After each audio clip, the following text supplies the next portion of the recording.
It's just they won't understand like what you say on stage and what you say in how you feel differently are two different things. Yeah. So uh, I always wondered like should I like change my name a little bit because the first show I ever did, my name's Daniel Farr. And they were like, oh, Daniel Farr. I've Yeah. I just got Yeah. like Yeah. demoralised in seconds. So why Marty Well, Riley? Marty, I sort of took from a guy that I used to work with, Yeah. and I didn't like him very much. And he just kept calling me Marty all the time, and it annoyed the hell out of me.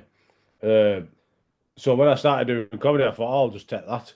And then the Riley is my mother's maiden name because in typical comedian fashion, um, I don't like my dad, and he's a Fawcett. There you go. I remember when Well, my first ever job was a sales cold calling job to try and do investments over the phone.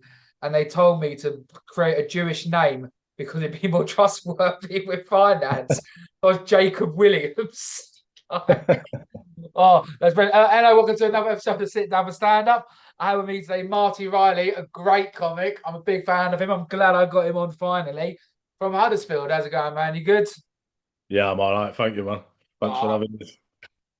I'm just sweating my absolute bollocks off. Yeah, It is see, ridiculous today. You know, got yeah. a shiny head on tonight. You haven't waxed it on yet just before, no? Like, No, I must say, every time that moustache, I'm just because if you're listening to this on just audio, you are missing a treat yeah. right now. That's wax. Is that a wax job there at the ends? No, well, I've picked up a new product today, and it's PVA glue. Okay. That's it. So you could pierce someone with that. Yeah, it's solid. It's absolutely solid, is that? Yeah. Okay. But it's water soluble, so it's all right. It comes out in the shower. How many onion rings could that hold? Ooh, I'm thinking if I've got any onion rings. I don't think I have, but that's a good question, that, isn't it, actually? Yeah. I Yeah. reckon I've got about at least 5 or 6 on each. Okay. Yeah. I want a picture for the thumbnail. Okay. And I want to see how many onion rings. I'll They invest in they haven't got to be a. battered. We can even do the Savers crisp version here. But I'm now investing in this. Yeah. So, Marty, how long have you been doing comedy for, man? About 3.5 years. Been doing Okay. it since probably 6 months after the lockdowns lifted. Okay. Did you decide to like do it during lockdown, or was it something you thought of after? Yeah, I picked it up during lockdown. I did like an online Zoom taster session with a comedian called Silky, Paul Silky White. Yep. I did a taster session with him, and then it wasn't that long after that when the lockdowns lifted, and he were doing his in-person uh, courses, 6 week courses. So I thought, I'll sign up to that. Uh, Loved it, yeah. Yeah. Not looked back since, yeah. So Okay. really, How did you find doing comedy on Zoom? uh, well, the taster session itself, it was more like just writing down silly things. Weren't really doing comedy. We didn't do like 5 minutes at the end of it or anything. Silky just took us through a few like writing exercises um, to get the juices and the flavors going. So. Uh, Yeah, I mean, I enjoyed it. Yeah, I did quite a few things over lockdown, really random stuff, but the comedy stuff stuck. So yeah, Fair enough. I spent lockdown because that's when I bought the pub during lockdown. yeah, And when we bought it, there was I'd say about 500 cans in the cold room that were going to go off. So me and my older brother, we play Warhammer. So every day during lockdown, we just met up at the pub, just drank this like 5, 6 month old cans of craft beer whilst playing Warhammer. I wish it never ended, to be honest. You did that during lockdown. Then did you purchase like sort of get the pub during lockdown? Yeah, we did. It was a double-edged sword. Like, what idiot would buy a pub during lockdown, but also it was cheap. Yeah, So, I you would say know, it seems like madness, but yeah, if you've got it cheap, then fair yeah, enough. I was quite clever. I put it in the contract that we wouldn't pay rent or utilities Yeah, until we could trade at a standard we deem satisfactory. So they yeah, said, we'll buy it now, but we're not going to pay rent we're not paying utilities until we can operate and pick bums on seats, and they Yeah. agreed to it. Yeah. So yeah, we treated it like a piss hole Yeah. for X amount of time. So when did what type of comedy do you do? So I'm like deadpan. Love a Uh, deadpan. yeah. When I first started, so for the first 2 years, like I was serious deadpan. Like I get up onto stage straight away, deadpan all the way through. Don't move from the spot. Um, but sort of in the last sort of 7 months or something, I've sort of relaxed into it a bit more. Mm. I'm smiling, I'm interacting with the audience a bit more, but still keeping the deadpan.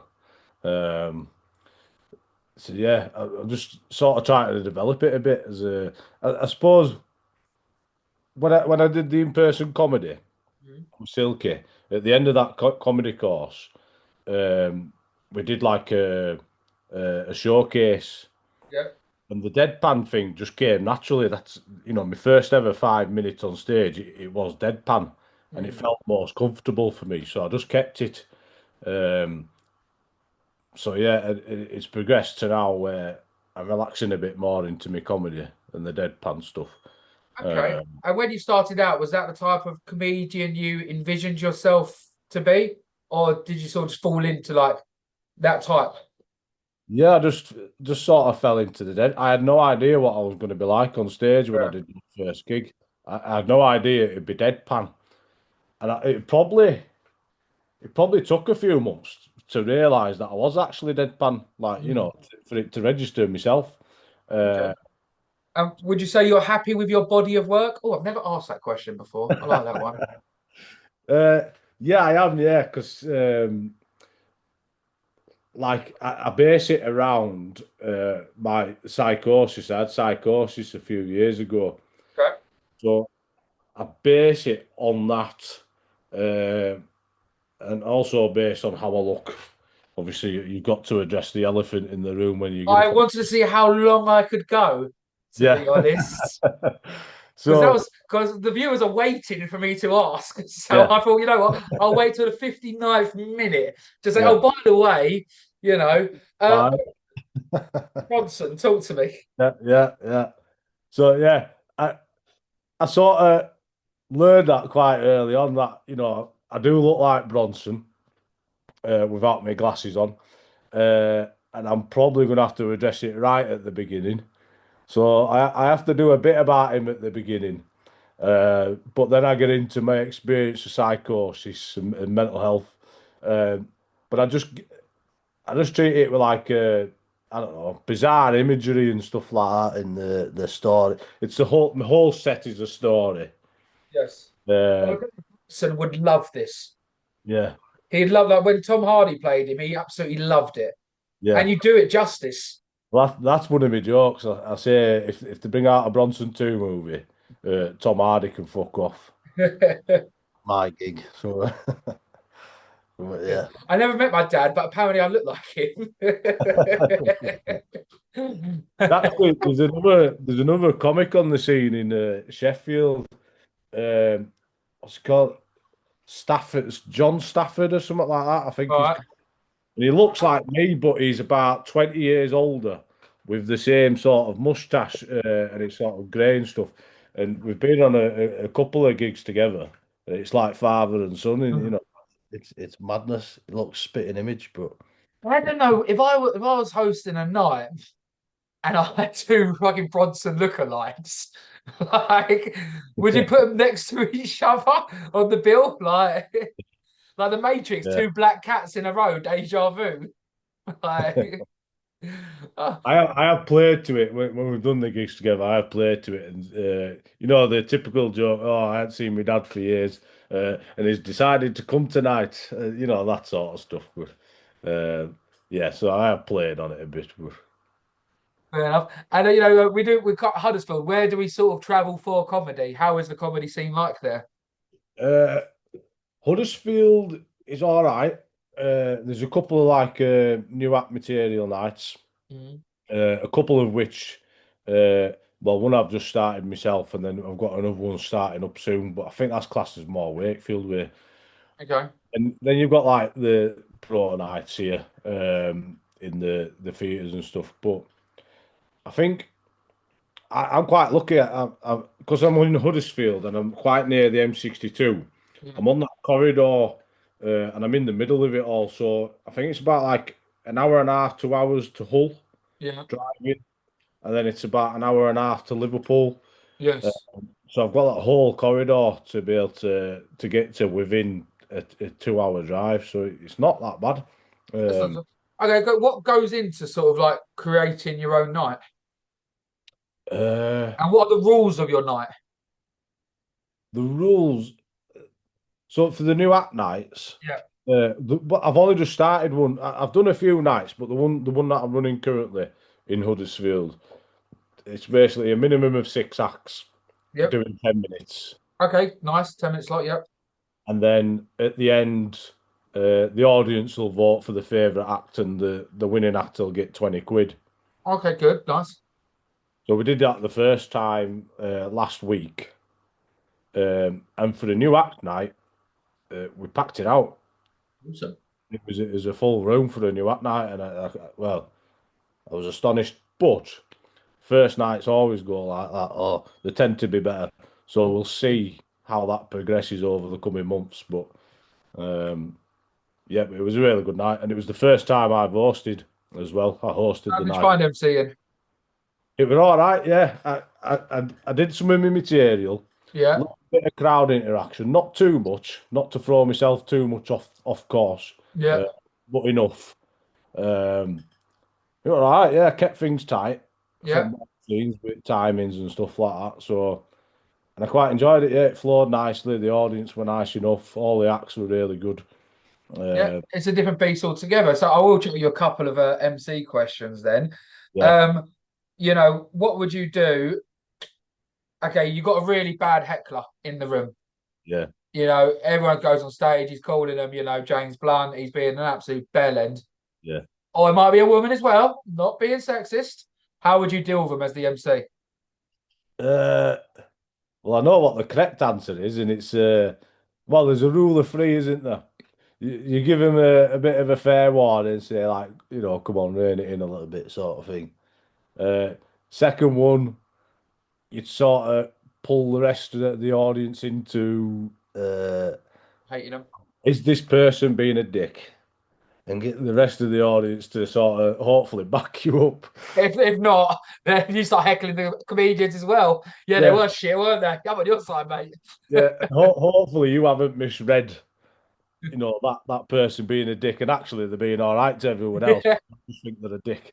Uh, So yeah, you sort of have to. This is where your reading the room comes in it, and practice. You'll be able to identify it a bit more, but hopefully get the audience to back you up. Okay. And well, three is to get them out, isn't it? And I'm saying one, two, three. This is how it's ideally Yeah. would work. Um, but as I'm new to hosting, I can't say that it will go that way. I don't know how it will go, because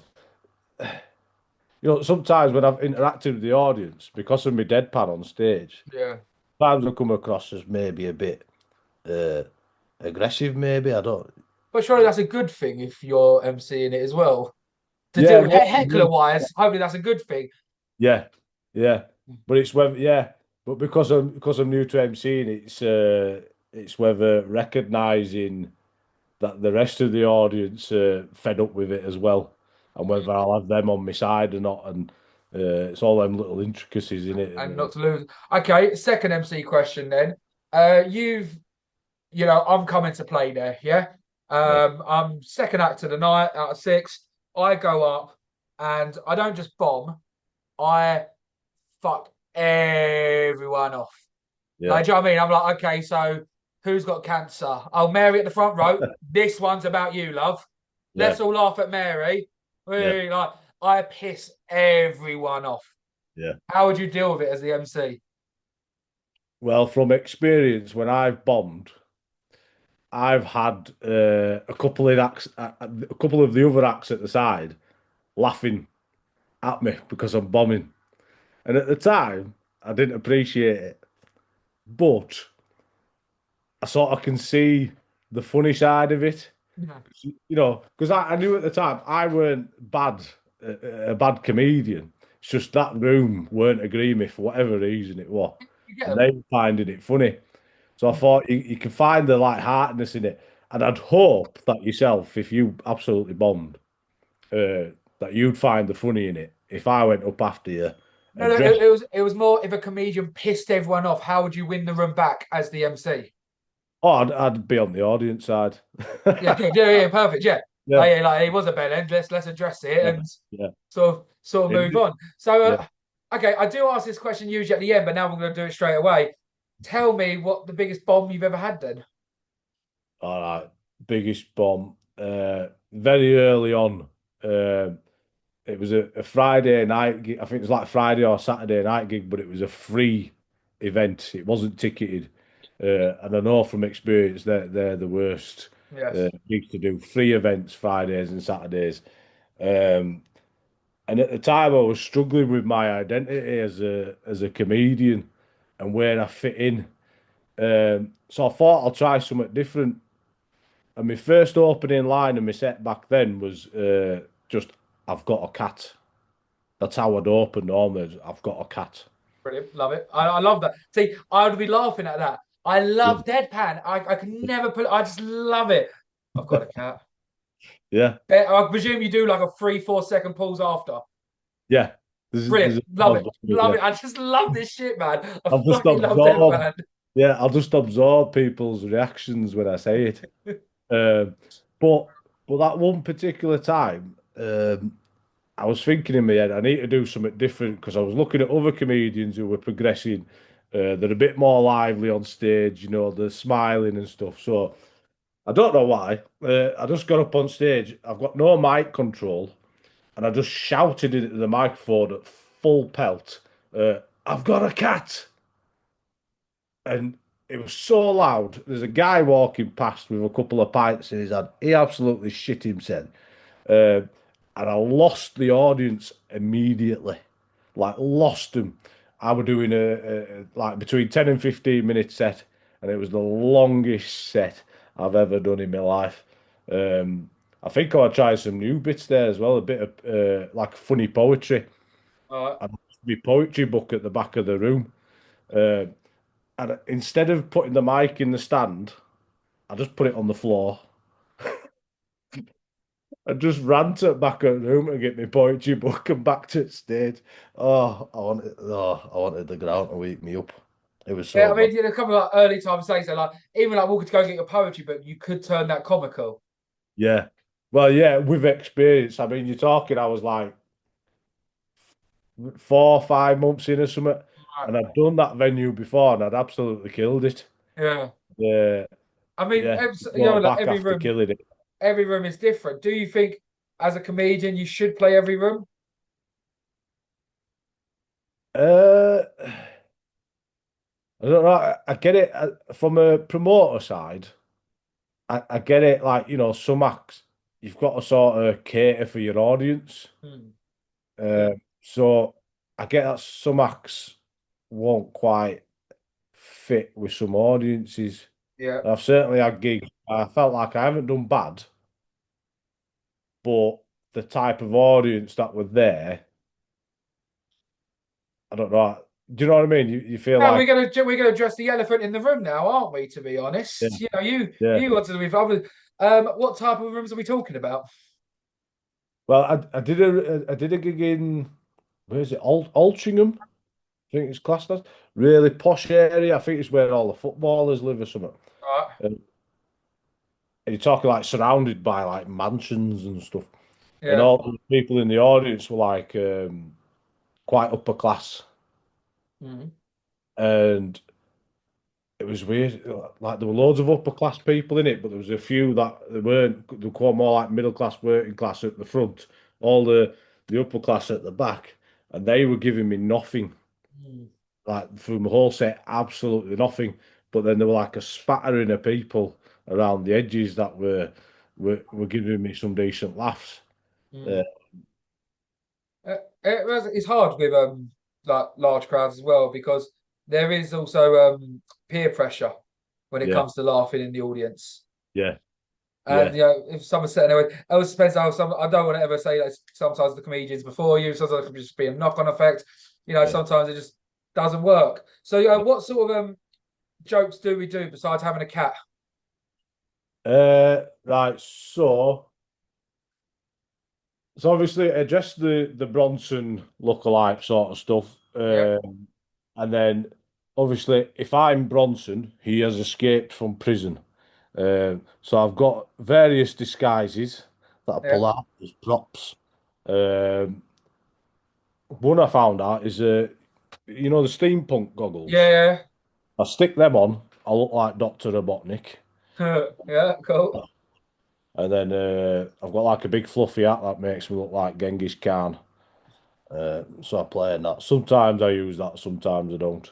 Uh, Uh, and then I just start off easy, I suppose, like introducing myself, who I am, with a little Tinder joke, mhm. um, expressing me sort of weirdness during that. Uh, and then I say to the audience, well, if you haven't gathered by now, I am a little bit mental. And then I just go into all my psychosis stuff. But as well as it sort of being based on my experience, I use just off the cuff stuff. Uh, Like I like a sandwich joke. I've got a few sandwich jokes put in there. Some conspiracy jokes put in there. okay. Some Okay, cool. Oh, well, with that. So what other other topical? So conspiracy, by sandwich, do you mean like uh joke filler joke, or do you mean actual jokes about sandwiches? yeah, actual jokes No, about that. okay. I thought that was crazy of me to ask, and I realised, yeah, okay, I actually need to I, re-clarify this one then. So yeah, yeah, actual I jokes get, about I sandwich. get, I get the connection you're making. Yeah, I've made that Yeah. myself. Yeah, so I was probably like, a oh, few we got templates in there. philosophical all of a sudden. No, it's actually genuine sandwiches. Fucking love that. Give me a sandwich joke then. I want a sandwich joke. Oh.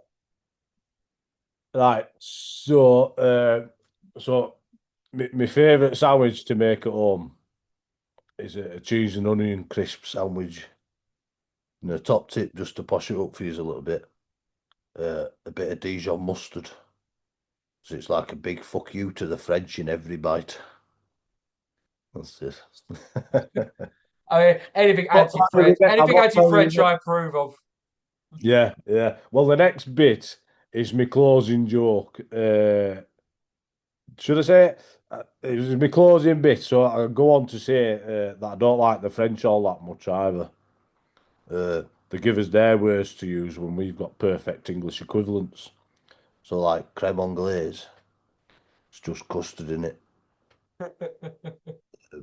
Papier mâché, just paper mache. And aperitif, we've all got them, mostly. But, yeah. So I use that mainly as like my closing joke. Okay. And how often do you sort of write new material? How often would you change your material? And how many times would you try a joke on stage before you keep it or bin it off? Yeah, so I think I'm a pretty slow writer Okay. because my memory's shocking Yeah. and try get stuff to stick. It has to flow with the narrative of my set, and I need Right. to try fit it in. But having said that, over the last 7 months, I have been writing more.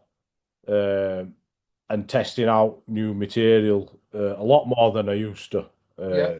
It was sort of 3 years. Um, so yeah, what was the rest of that question? Sort of where we were going with that? How many times would you try a joke on stage, new Uh, material before you keep it or bin it? Probably. Well, they say don't they? Try it out 3 times. If Mm. it don't work 3 times, bin it. Yeah. Um, I don't know. I won't say it's that exactly. No. It's more so I can tell. I tried to do it at different types of gigs, at Yeah. Oh yeah, for like I'd say three times three different rooms. But Yeah, there are some jokes where you say, "I know this is funny. yeah, I just need to tweak it a little bit." yeah, and yeah. Sometimes it's just about changing maybe the context of it, something, or you know, uh, and it's just having opportunity to practice it, I suppose. I mean, I've got kids at home, and we've got quite a young family at home, so I can only gig maybe twice tops a week. Yes. Uh, Yeah. so I'd say, are there any jokes that you're like protective over? That they, they are like your babies almost. Like they've been with you all the way through. Every set you do, it's almost like yeah, I need to get this well, joke in somewhere because I love it. yeah, well, that bit that I said earlier that I've got a cat. Yeah. That I said that on my first ever gig, and I said it. That was the first line I said at every single gig I did for about 3 years. I didn't want to part with that opening line. I've Yeah. diversed now, but for 3 years I kept that one line to start with, because I sort of felt like from that one line I can gather whether the audience are gonna like me or not. Mm. Well, it So sets the sort tone of tell, so much. yeah. So I was hard up trying to having to well not having to but choosing to start differently in my sets Mm. with a different starter. Um, but yeah, I was precious over that joke for quite a while. Yeah, and And it's to, still in my set, and I like it. It stays in there because it's part of a bigger setup. yeah. So And I can see why people sometimes say that, the hardest bit is how to actually open it. Like yeah, I said to you on the podcast literally before we went live, look, I'm just going to press record and yeah, start talking because I hate, do you know what I mean? Like starting the open. So I just was like, just press record, just start talking and then get into a rhythm almost. yeah, That's what yeah. I like it. So, you said like, you find it hard to remember jokes and stuff. What is your joke writing process? Do you sort of write it all down word for word? Do you sort of just write, do you know what I mean? Like the premise, punchline. Do you sort of sit down like half-hour a day to write, or is it just like as it comes naturally, just write it down? Yeah. I don't think I write with an aim of finding a premise and a punchline. Hmm. I just get a thought in my head and I Yeah. write it down and see if it fits within my set. Um, I don't how do I say it? Like I think some of my jokes or some of the places where I get laughs in my set aren't necessarily punchlines. Hmm. It's all part of the setup. I'm a Because I think it goes hand in hand with the deadpan, maybe, but my delivery I is was just very about to say slow. that. I Yeah, think it might be in a deadpan because I'm a storyteller, yeah, comedian, yeah, and I sort of sometimes some laughs get more than they should, and some don't get what they deserve. But I can yeah, sort of say, right, I know I can pause at this bit because I know it's going to get at least a chuckle, or yeah, this bit I know is the big hitter. But with yeah, deadpan, it comes out of anywhere. yeah. And it's Like in a yeah, sigh. slow. I think it helps if you're doing deadpan. If you can also be like off the cuff, uh, your material's off the cuff and it seems bizarre and mental, but it still fits. I think that helps, and I think my delivery is very slow. I always joke that, I've probably got about 15, 20 minutes of material, but if some other comedian did it quickly, you'd Yeah. probably get about 10 minutes out of it. Um, but yeah, but I've sort of learned to embrace those pauses because I deliver it line by line and there's always a pause in between each line, unless I'm saying something really bizarre, I'll reel it off. But in between lines, there's little short breaks that I put in there.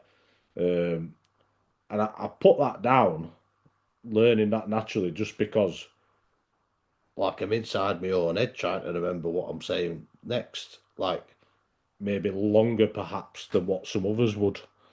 Yeah. Uh, I do think I mean, this thing I particularly struggled with at the beginning, and I even do it on this podcast. I've even noticed I'm doing it right now. I'm talking faster and Yeah. faster and faster. So it's Yeah. actually, I think that's one of the biggest things to be conscious of is the tempo of your set. I'm Yeah. now in my own head just like that now, and I'm going to try and slow down the talking. It's because I quit weed, Yeah. so it's too like active Yeah. now. It's fine in real life. It's just when I'm on stage. Do you still get nervous before you go on stage? Oh yeah. Sometimes it can depend what sort of room you're doing and stuff. But yeah, Mm. it really nervous sometimes. Yeah, depending on room. But Uh, I've got a fun room coming up in 2 weeks. It's 300 police officers have been injured on the line of duty. Nice, right, That and I'm writing a whole new 25 just for it. right. There's been that many Yeah, being injured. Is it a charity? yeah, Right. charity one. But I'm not going to punch down, but it's like I but I'm gonna walk the line a little bit. Like, I got a cab here. I got a cab here, not a car, because I thought it'd been disabled parking only. Yeah. Do you know what I mean? That's not punching down at them. Like, I'm not going to be like F the police, Yeah. but I'm going to slap them a bit. Yeah, yeah, the temptation's naturally going to be there, Yeah. isn't It's like if you're a police officer and you get injured, you instantly become a special constable. it? Do you know what I mean? It's not punching down. It's so, well, I'm trying to convince myself this a little bit. Yeah. But I love, so I'm proud of them two jokes, okay? I love them jokes. So let me ask you, is there a joke you've written and when you wrote it, you've done it on stage, you thought, oh, this is amazing. And looking back, you think, why the hell did I think this was funny? Uh, mm, Not really. No, I wouldn't say so. No, because I'm not. I don't. I'm not topical. Mhm. I don't do stuff on current affairs or about different groups, minority groups and stuff like that. I don't touch any of that sort of stuff.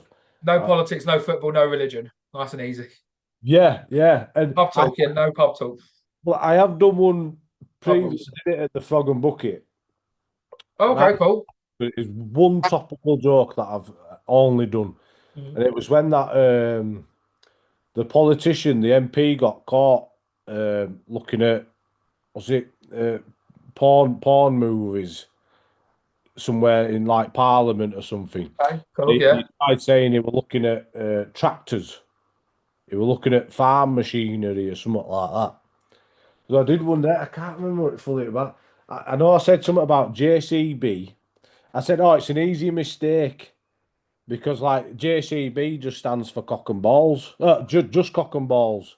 Uh, but yeah, I think that's about as far as it's got. And when I said it on stage, I've just cringed inside because I thought I don't do that sort of stuff. It don't Yeah. fit who I am. But I couldn't resist. Been doing it for 3.5 years. Let me ask, what Yeah. what do you want out of comedy? And what do you think the comedy world benefits from having you in it? Uh, New question I now ask as well. I like this one. yeah. What do I want out of comedy? It's a hard one. Obviously, I like to do well. Everyone that's doing comedy wants to do well. It wants to progress. I won't say it's a hobby for Mhm. me, and I'd like it to progress to a stage where I'm perhaps getting paid for every gig that I'm doing. Yeah.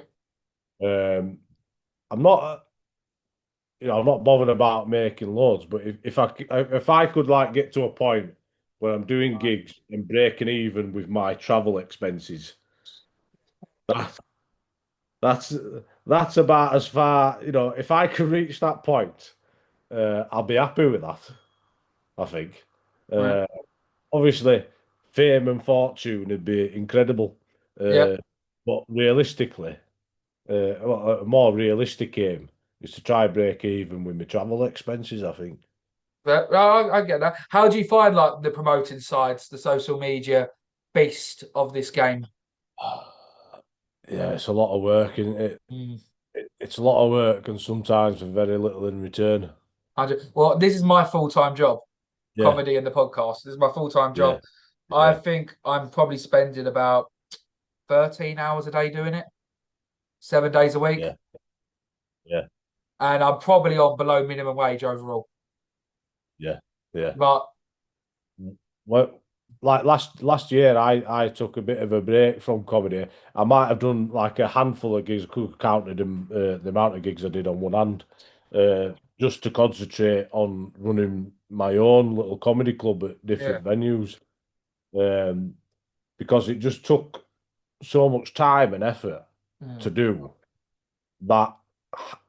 You know, if you had to do, if you went out and performed as well, it just takes so much time away from my family. Mm. Um, so that's sort of the end of last year. I sort of reduced the amount of gigs that I was running. Well, you Uh, reevaluated your priorities, yeah, basically. yeah, Yeah. exactly that. And my priorities were I can't even bloody speak. My prior, oh bloody hell, third time. My priorities. Um, well, one is the family, Yeah. and spending time with the kids, or being at home more present, and my own comedy in performing. Those were my priorities. Um, so yeah, I mean, I've took on a couple of more venues that I'm running gigs at now, Mm. but I'm keeping it simple with this. You know, last time I went all out Yeah. website, Burn uh, yourself out. ticketing sites, and all this stuff, and Yeah. promote marketing and stuff. This time it was nice and simple. New act nights. Yeah, Mm. not And doing it. how'd you find it getting the comedians? All right, yeah. There's never a shortage of people Mm. to get. Yeah, um, it's just sometimes how do you say it? You know, as a performer and a promoter, Yeah. sometimes you feel obliged to make sure everyone gets on your gig. And Yeah. in an ideal world, that would happen. Um, but there's that so many people that get in touch with you Mm. wanting gigs that you can't possibly. Like, please You everybody, can't please everyone. And also you want a mixed bill. yeah, Like you can't appease everyone. And it's just that's just reality though. Like, yeah, seeing both sides of it, being a comedian, you want to help everyone. Yeah, But being a promoter, your most important thing is that show. You don't yeah. want it to last for 7 bloody hours. No, no. Uh, yeah, 6 on that. I know the answer to this question already, and I'll be very disappointed if I am wrong. Are you a bringer venue? No. Good fucking man. I'm gonna be the Harriet Tubman, the Roosevelt Parks of destroying bringer nights in London. Mm. I am the It's biggest mad. activist against them. Yeah, it's madness. Because like up here, up north, I don't. Whereabouts are you based? Take a guess. If I'm so anti them, Well, I'm saying you're further north than them. I'm gonna hazard like somewhere between Sheffield and Derby. you ain't got a Scooby, mate. Go again. Are you further south? Yeah. Let's go Milton Keynes. Bro, that's a Northerner. Watford. Northerner. Fucking. You further south? Brighton. I'm not a fucking fairy. No. Bro, I went uni at Brighton, so I'm allowed to say it. Did that cop out? South East London. Right. All right. All Yeah. right. Fair enough. Yeah. No, Well, I I thought didn't when I know said you'd he ain't done the got a Lions Scooby, I thought the Den. Cockney would have given the clue a little bit. Well, yeah, I got the accent, yeah, but for some reason I thought you were a bit further up north. But yeah, you're in the Lions Den down there, aren't Yeah, you? proper. Well, like, luckily I'm not on the open mic set anymore, or like the 5 minutes ones. I'm Yeah. paid work now, but I never ever did a bringer spot. Never in No, my life. no. I think it's ridiculous. Look, I love the thing of what I love beautiful is like there's not much going on here.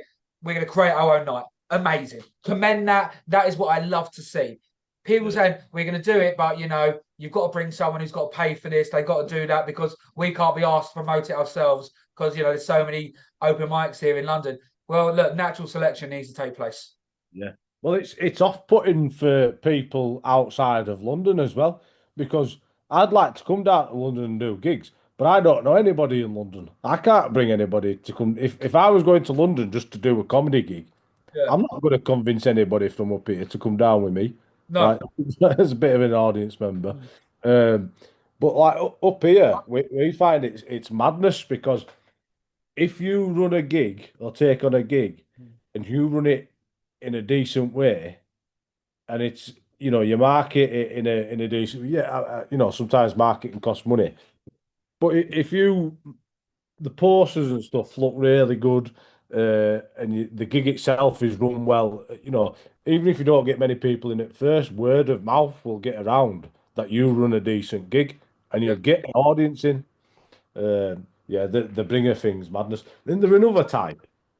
Bringer, Stayer. yeah. So you've got to bring someone, and then you've got to stay. Yeah. I mean, the stay a bit, I'll be honest, I kind of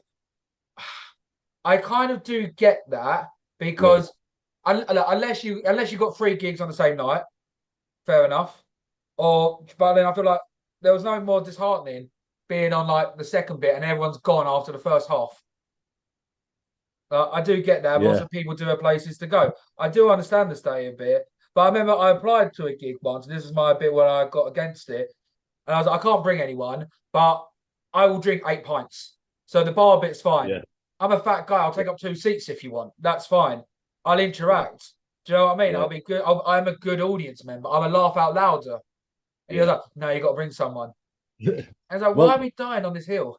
yeah. Well, the stay a bit like for us up here, it's like an unwritten rule where if you Etiquette. can, you'll stay to the end. Hmm. But we don't have to like stipulate it or anything. Yeah. Like we know if we're going to go to do a gig, people would prefer you to stay. Hmm. I mean, you might be going to do another gig or you've got family and kids and stuff like that. So, there's all those reasonable excuses to be able to go early. It's But, so yeah, fucking Game of Thrones, isn't it? You guys are all the Starks up north, aren't you? We're just the bitchy Lannisters.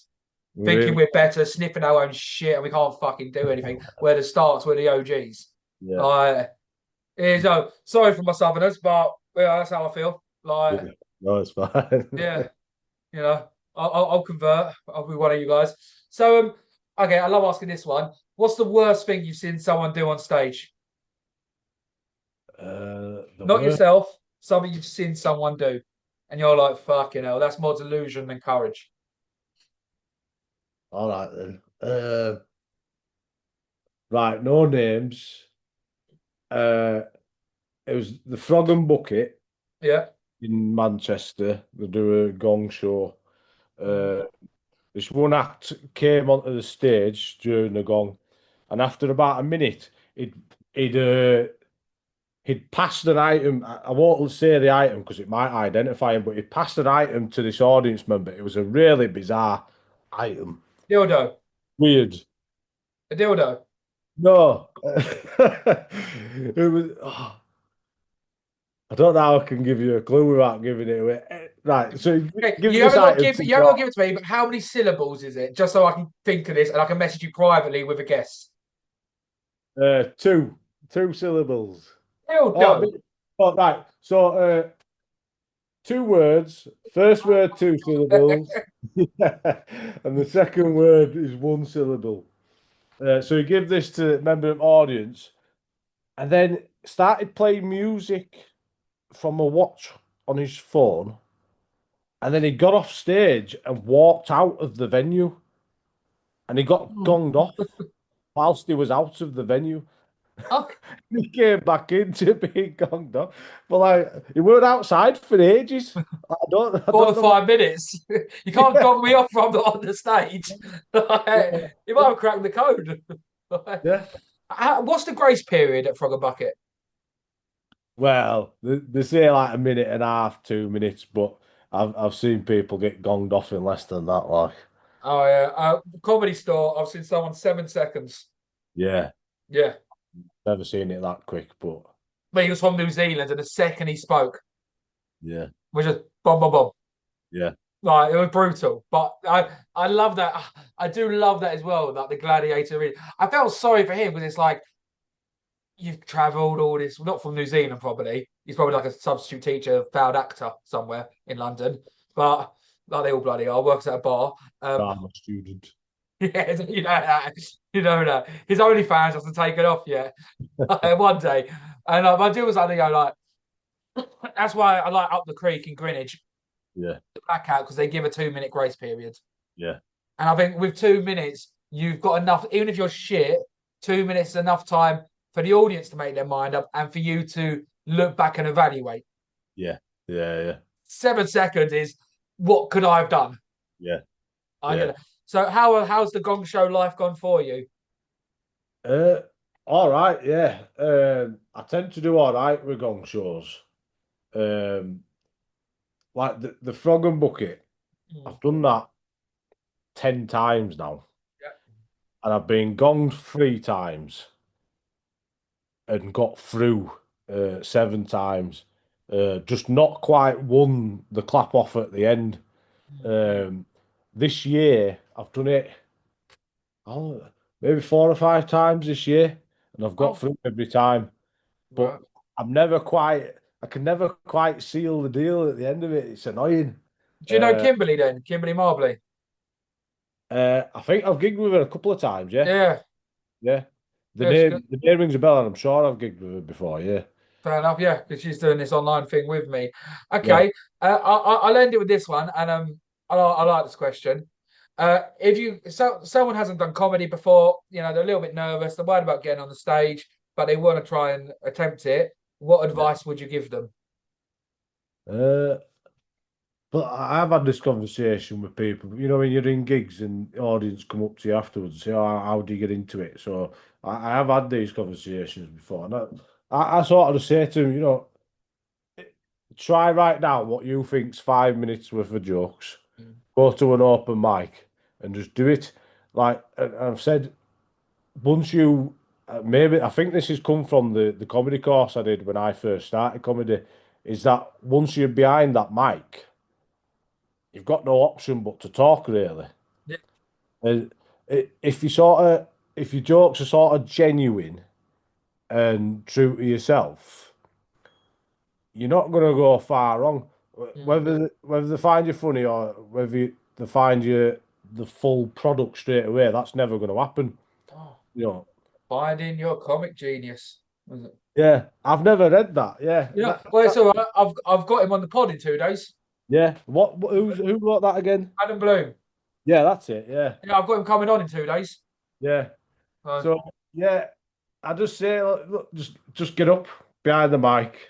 You've got no choice but to speak and say something. Stay true to yourself, and I mean, even if it don't work out, the thrill of it, I think, even after that 5 minutes, is going to be enough to let you know whether you want to try it again or not. Do you know what I mean? You'll know either way if you hated it or if you get the bug. And we got the bug. Yeah, and nobody's going to know who you are. Nobody's going to remember you. Unless you, like I was saying, there's a couple where it's like, if you take a shit on the stage, people are going to remember, do you know what I mean? Like, I say, but general 99.99% of the time, no one's going to remember you 10 seconds after. Exactly. So don't worry about it. Just go and have fun. That's it. Absolutely. Marty, you've been absolutely brilliant, brother. Really appreciate it. And I've seen your stuff. I love it. And yeah, I can't wait to come see some more of it. Lovely. Thank you for having us. Thank you very much. Cheers, guys.